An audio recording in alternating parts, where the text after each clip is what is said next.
BNP জনগণের সরকার উল্লেখ করে প্রধানমন্ত্রী তারেক রহমান বলেছেন, সাধারণ মানুষকে স্বস্তি দিতেই বাজেটে 60টি নিত্যপণ্যের উপর কর প্রত্যাহার করেছে সরকার। এরপরও বাজেট নিয়ে বিরোধী দলের সমালোচনা দেশকে অস্থিতিশীল করার প্রচেষ্টা বলে মন্তব্য করেছেন তিনি।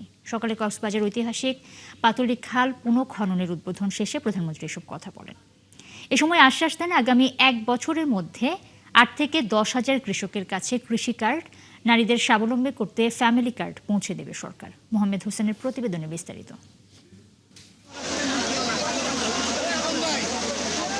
সবশেষ কক্সবাজার এসেছিলেন 2004 সালে। 22 বছর পর দেশের প্রধানমন্ত্রী হয়ে প্রথম কক্সবাজারে এলেন প্রধানমন্ত্রী তারেক রহমান। শনিবার সকালে বিমানযোগে হযরত শাহজালাল আন্তর্জাতিক বিমানবন্দর থেকে কক্সবাজারে আসেন প্রধানমন্ত্রী।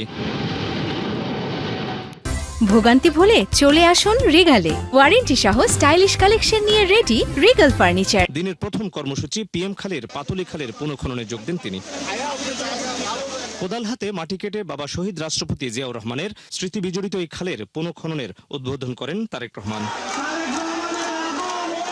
পরে পথসভায় যোগ দিয়ে তিনি বলেন, ভোটের কালের দাগ শুকানোর আগেই প্রতিশ্রুতি বাস্তবায়ন শুরু করেছে সরকার।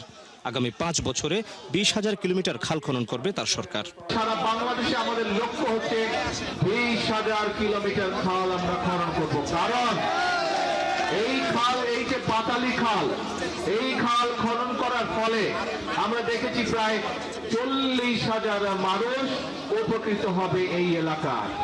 প্রায় 1200 হেক্টর জমিতে পানির সুবিধা পাবে কৃষিকাজের সময়। আগামী 1 বছরের মধ্যে 8 থেকে 10,000 কৃষকের মাঝে কৃষি কার্ড, নারীদের স্বাবলম্বী করতে দেওয়া হবে ফ্যামিলি কার্ড।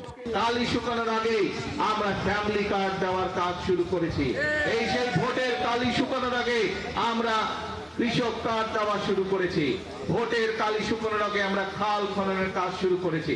ঠিক যেভাবে ফ্যামিলি কার্ডের কাজ শুরু করেছি, ইনশাআল্লাহ আগামী 1 বছরের মধ্যে বাংলাদেশের প্রতিটি উপজেলায় আমরা চেষ্টা করছি প্রত্যেক উপজেলা 8 থেকে 10,000 মায়ের হাতে আমরা এই ফ্যামিলি কার্ডের সুবিধা তুলে দেব। এ সময় বাজেট নিয়ে বিরোধী দলের সমালোচনার জবাব দেন প্রধানমন্ত্রী। বলেন, যারা দেশের স্থিতিশীলতা চায় না তারাই এই বাজেটের সমালোচনা করছে। বিরোধী দল দেখলাম বলছে যে এই বাজেট তারা মানে না, গণবিরোধী বাজেট মানে না।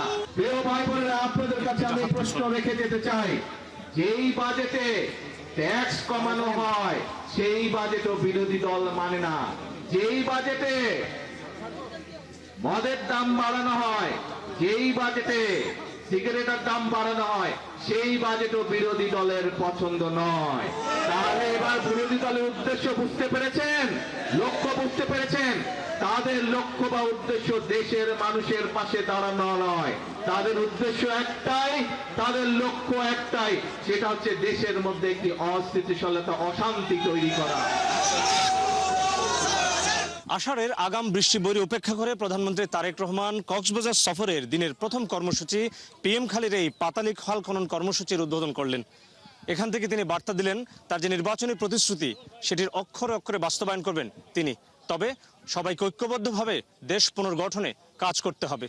পরে চকরিয়ার মালুমঘাট সংরক্ষিত বনে বৃক্ষরোপণের মাধ্যমে দেশব্যাপী 5 বছরে 25 কোটি বৃক্ষরোপণ কর্মসূচির উদ্বোধন করেন প্রধানমন্ত্রী।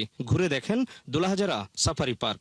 আপনার সন্তানের ভবিষ্যতের কথা চিন্তা করে আপনার সন্তান যেন একটি সুন্দর পরিবেশে বুক ভরে শ্বাস নিতে পারে, সেই বিষয়টি মাথায় রেখে এই চিন্তা থেকে আজকে থেকে প্রত্যেকে দয়া করে যারা যেখানে পক্ষে সম্ভব সেখানে একটি করে বৃক্ষের চারা রোপণ করবেন।